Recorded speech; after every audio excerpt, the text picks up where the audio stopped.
જમ્મુ કાશ્મીરમાં થયેલા આતંકી હુમલાના વિરોધમાં ભરૂચમાં વિશ્વ હિન્દુ પરિષદ અને બજરંગ દળ દ્વારા ધરણા પ્રદર્શનનું આયોજન કરવામાં આવ્યું હતું।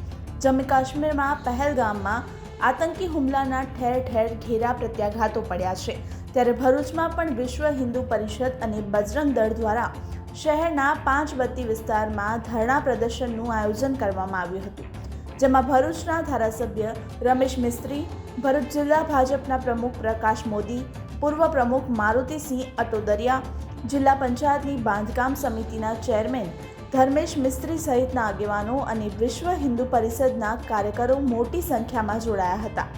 વિશ્વ હિન્દુ પરિષદ અને બજરંગ દળ દ્વારા હનુમાન ચાલીસાના પાઠ કરવામાં આવ્યા હતા, તો સાથે જ આતંકીઓ વિરુદ્ધ કડક કાર્યવાહીની માંગ કરવામાં આવી હતી।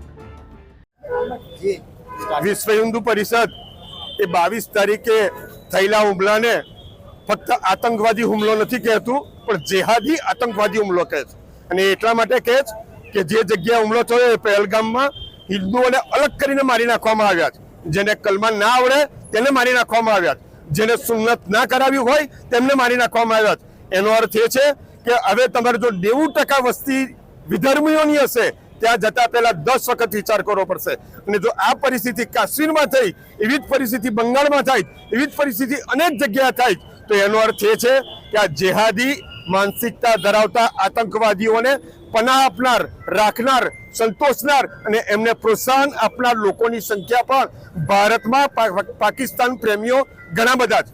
પાકિસ્તાન ઉપર સર્જિકલ સ્ટ્રાઇક તો કરશે જ, પાકિસ્તાનને યોગ્ય જવાબ પણ આપવામાં આવશે, પરંતુ સાથે સાથે વિશ્વ હિન્દુ પરિષદ અને બજરંગ દળ એ માગણી કરે કે ભારતમાં રહેતા પાકિસ્તાનની માનસિકતા ધરાવતા, જેહાદી આતંકવાદની માનસિકતા ધરાવતા લોકોને પણ યોગ્ય ભાષામાં જવાબ આપવામાં આવે। અને જો આ નહીં થાય તો બજરંગ દળ અને વિશ્વ હિન્દુ પરિષદ ગામે ગામે જઈ અને લોકોને જાગૃત કરી અને એનો જવાબ આપવા માટે પ્રોત્સાહિત કરશે। ભારત માતા કી જય।